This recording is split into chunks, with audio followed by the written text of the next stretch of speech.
Hey guys, welcome to this new class of art102. This is class number 2, and today we're going to talk about more advanced composition system. And to start with, I'm going to talk about the golden ratio. So I'm sure you've all heard about the golden ratio, especially in paintings and architecture.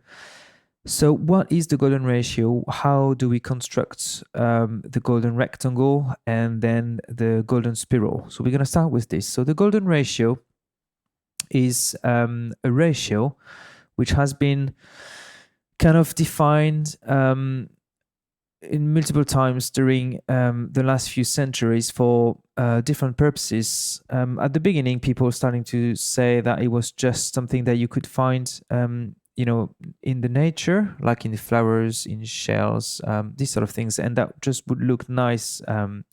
The construction of the spiral based on the golden rectangle is following the Fibonacci series, which is true something that we can find in the nature.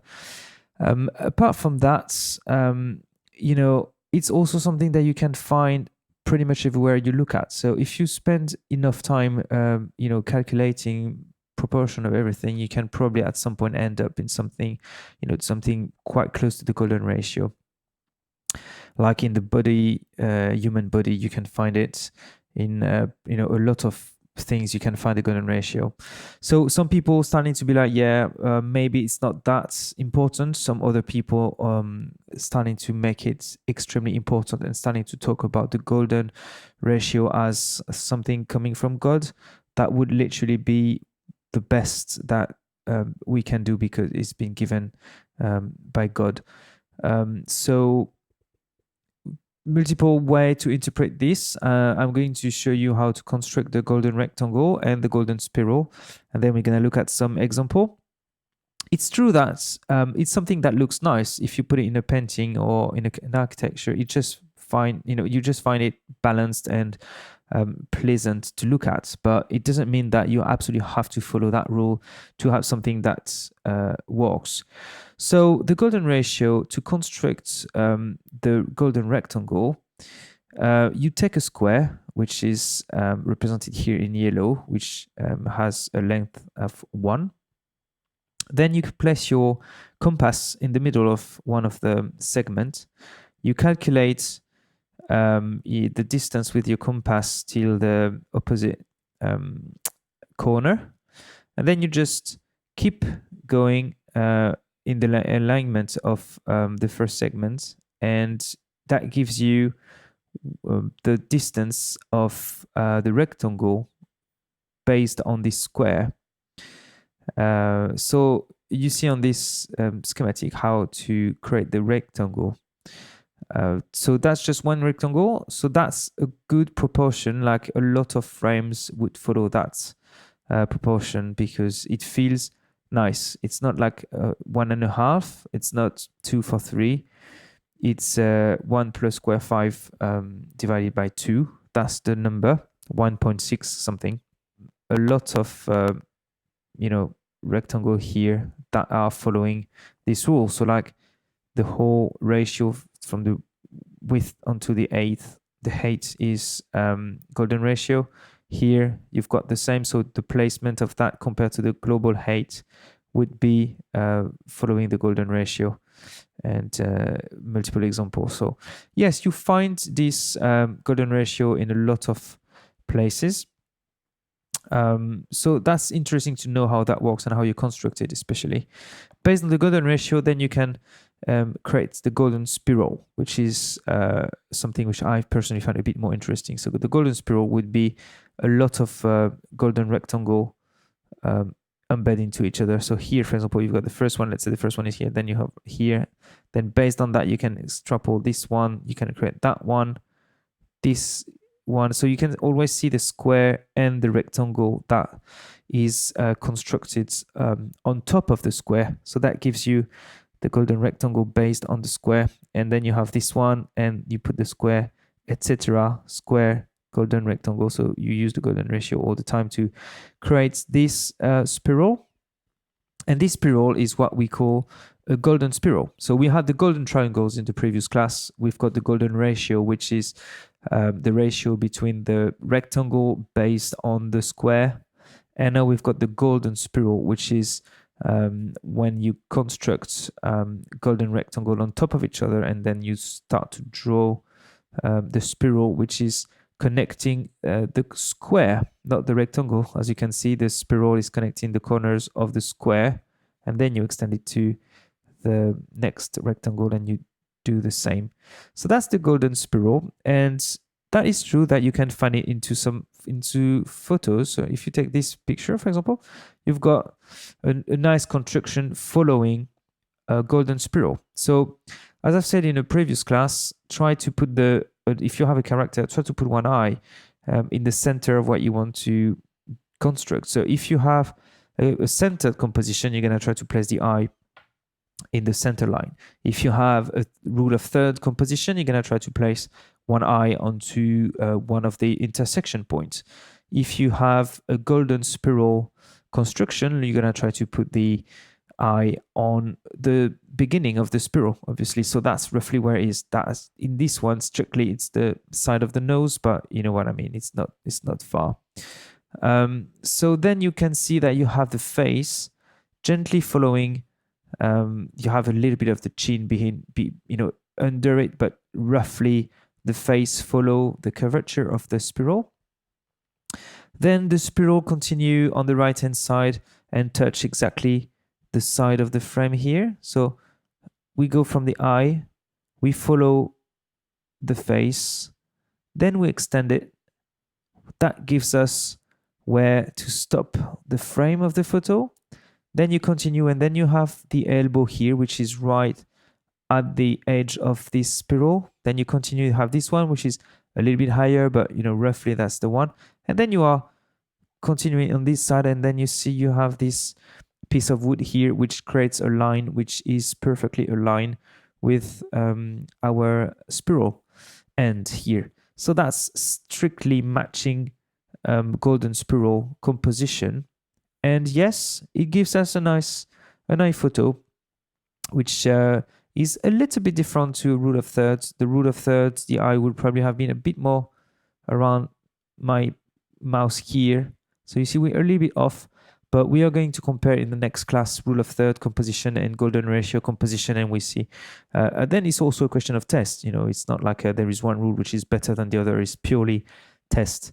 But it's quite good to see how to build it, and here it's nice to see how the face follows nicely, and how the elbow and the border of the frame are perfectly aligned with the shape of this spiral. I think it's nice.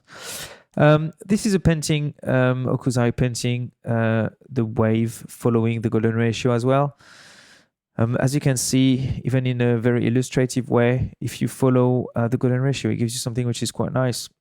This image feels balanced, and the composition is very interesting. And as you can see, you have the respect of this spiral as well in the shape of this wave and how it's constructed here. Especially here, this line is strictly following the spiral here. The boat is a little bit outside, but that's kind of normal because it's the tempest, and you want to represent that the boat is a bit out of his comfort zone. So that's normal to be outside of the rules for that. But the wave itself, which is the main character here, is strictly following the shape of this golden spiral. As you can see, the golden spiral has been rotated. You don't need to follow a strict golden spiral like horizontal, or you can move the center. It doesn't have to be right. What I mean is that the frame of the image doesn't have to be one of the golden rectangle that you are using to create this golden spiral.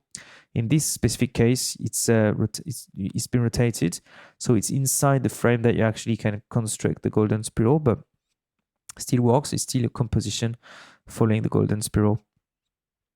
So interesting to understand how to do that, and interesting to know how to place it. But I would say don't make it like a rule that you absolutely have to follow, because that can be a bit like overrated as well sometimes, I would say.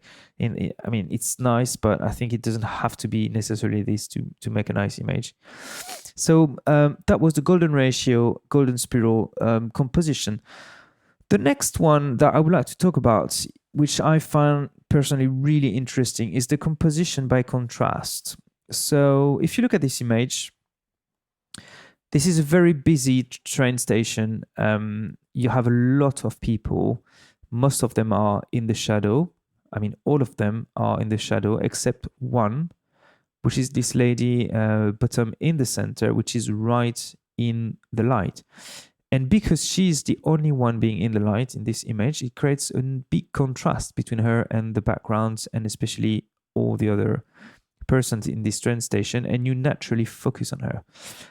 On top of that, she's also right in the center, so we are coming back into a centered composition, not centered strictly because she's clearly in the bottom part, but a bit more like the photograph with the child in the previous class, where because it's in the center, you focus naturally on her. You also have the contrast and the idea a bit of the yin and yang that I described as well in the previous class for the last photo, because the top part of this photograph is quite bright with these three major windows, big windows, and all the lights that you have on the on the top, where the bottom part is way darker. And in the middle of this darkness, you have this big spot of light with this woman in it. So you really focus on her and you see her in the middle of this very big environment full of people as being the main character because of a contrast composition. So that's really interesting. It's a bit more difficult to put in place because, if you can have the chance to really be able to take a photo right at the right time, because that's it is good. If you have to construct this sort of lighting, it's a bit more difficult, but it's really nice.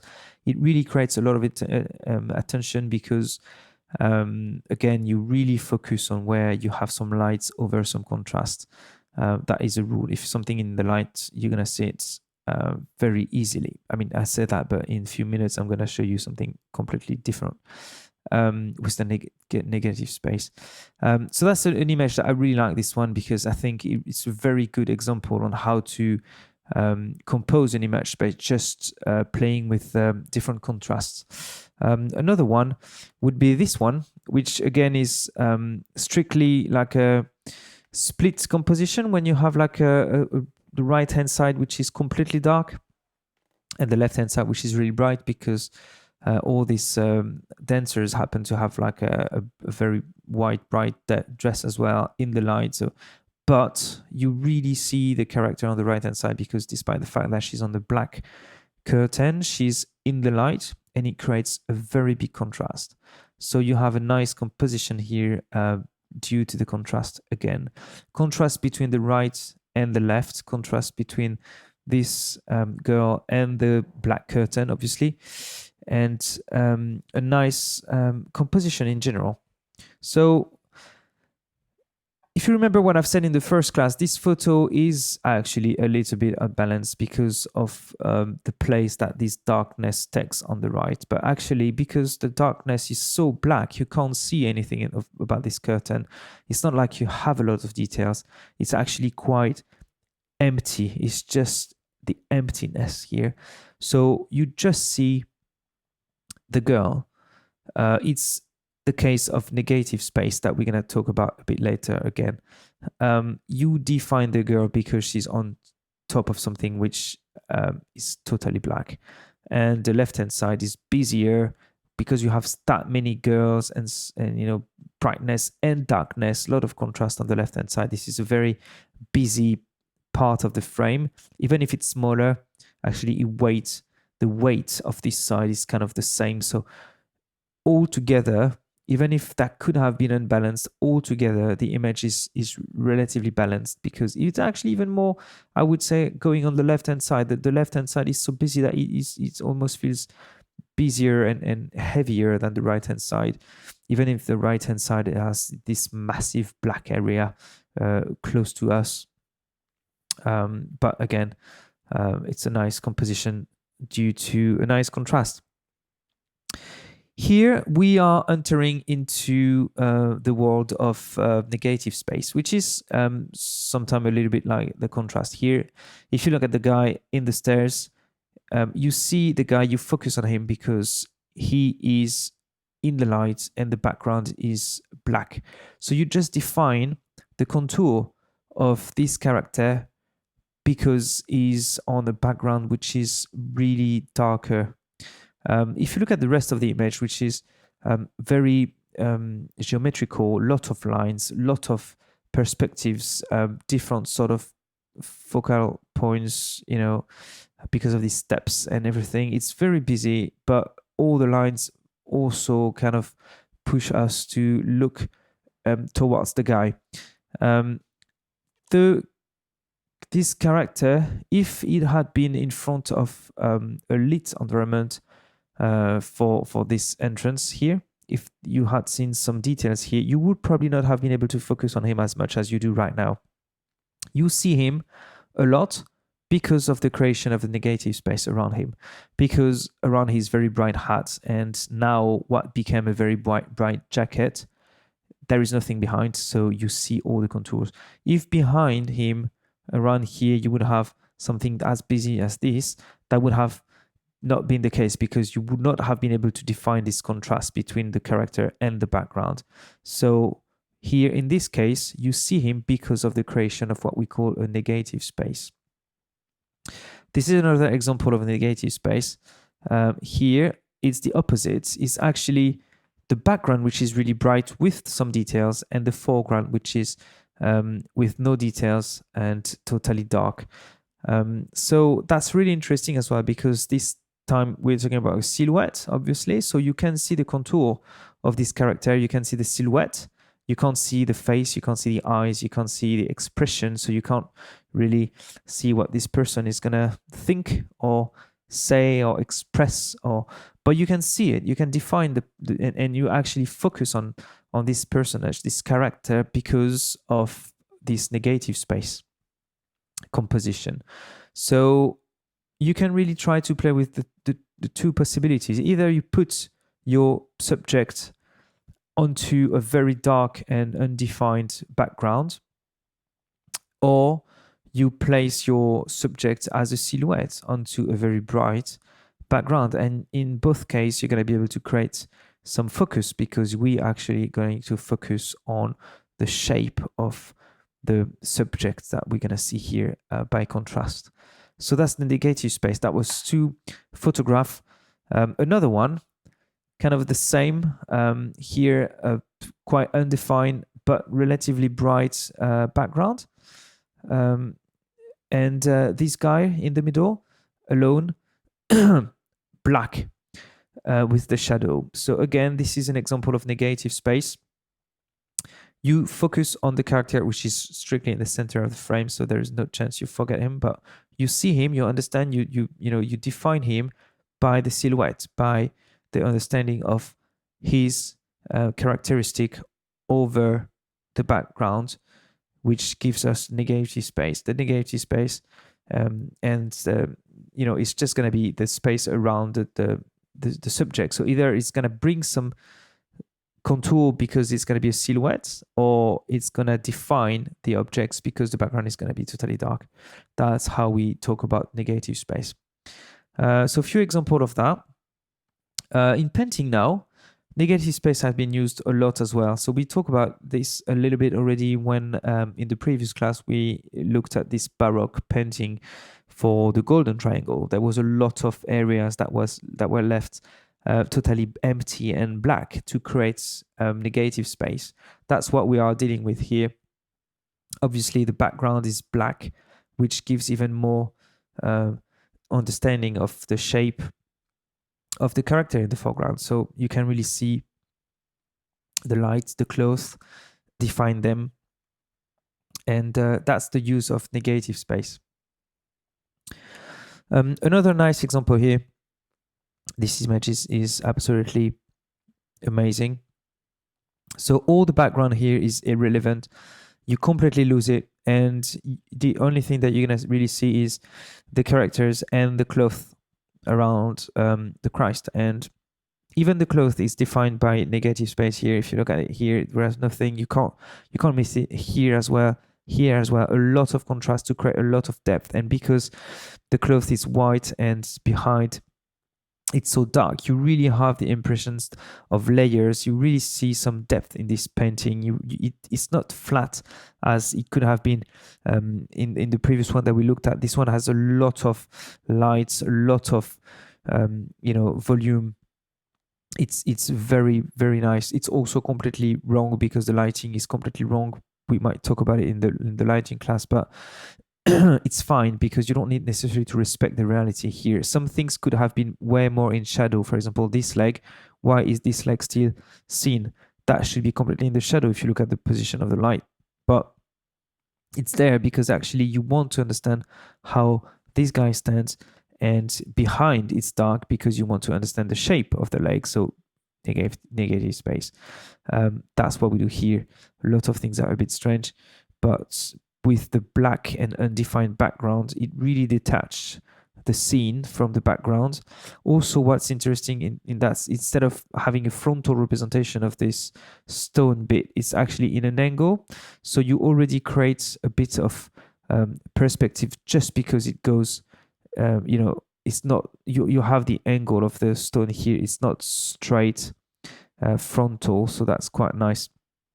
A nice way to create some depth and perspective in this image. Film as well, of course, can use negative space, like in this scene from Barry Lyndon.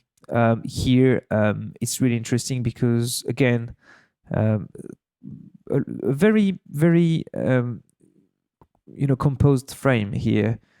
First of all, you can, in a way, go back to a golden triangle composition, because if you look at this leg that goes there and you follow the direction here, you can, with this guy who is taller than everyone else, you can really define something going here. So obviously this is completely empty and all the characters are in one side of this diagonal, and this guy is the only one creating a line here, which could be generating this perpendicular that is missing. So we are here in the case of a golden triangle composition, and on top of that we are using a lot of negative space to create more interest on the character. So here, for example, the guy who is in the light with his hair relatively bright right in front of a dark section of the chimney here. This one with a black hat in front of the bright section of the chimney. If he didn't have this hat, that would have been like bright versus bright, so that would not have been so easy to read. So here, by just adding the hat, you can create a little bit of contour by generating a bit of negative space. Same for him. Like this one has a jacket which is brighter than the hat, because if not, you would have had the same sort of tint between the face and the jacket. So by adding the hat here, you're gonna create some contrast between the two, and you're gonna create something that is making the face more readable. Same, this one on the very green wall, negative space, you can understand the shape. And again, this hat on top of the bright shirt. So you are again completely into a very composed image using the golden triangle composition, and then the use of negative space to create more depth and layers between the characters, each other, and the background. Here, for example, this one doesn't have his hat, because if he has his hat, that would have been dark versus dark. So that's the only one who doesn't wear his hat with this one, because again, it doesn't need to, because it's already, over the background, which is darker and flat. So totally in a negative space composition here. So you see, you have a lot to say when you look at images. You can really try to find how they've been composed, lit. We're going to talk about the lighting later, but composed, the idea of how to create some overlap and how to bring the focus on some characters and create some layers and all this sort of thing. So this is a very interesting photo for a composition as well, because we talk about similarity. So here, what is really interesting is that you put together two things which are totally related, and by some sort of a non mathematical symmetry, which is what we call it similarity, you associate it as something which actually look really nice. You don't focus only on her or on the mask here. You are going to focus on everything, because actually you have a big similarity between the mask and the face. So instead of having the focus, put on one side, either the mask or the face, you're actually going to have the focus in general. And you can even think about rule of third a little bit, because you're going to have the eyes on the mask, roughly on the first third from the right, and the face of the girl, and the eyebrows a bit around the second third. So you have something here. So similarity is when you compose your image, because you have elements in it that are talking to each other. In this specific example from Man Ray, you have the face which is matching the mask. You have a lot of things in common: the big eyes, the eyebrows, the mouth, the nose, even in a way the hair. But what is interesting is that the mask is in the vertical and the face is more on the horizontal. So you don't really have a composition here, talk about really, but you have this similarity between two objects, mask and face. And this is how you're going to compose your image, by just placing two things together which are walking and talking to each other because of the similarity. And that's going to be my last example for today. So this is going to be a very interesting way also to compose your image. It's by continuity. So when you are trying to create an image, you want to, so this one is from John Fraser, you want to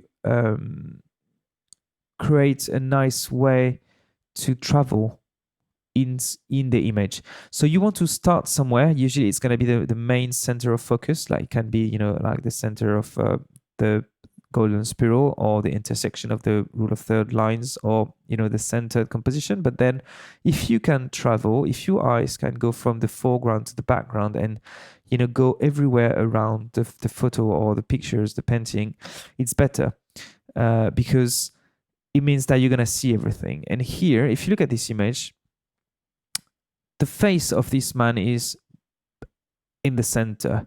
So you're going to start with this man. There is no question. Then you also going to see very vividly that he's got a massive hand because of the lens that creates this distortion. So he's got a massive hand. So you're going to focus on the hand because A is looking at it, and B, it's so big that you're going to focus on it. Then this hand is actually placed onto a white table.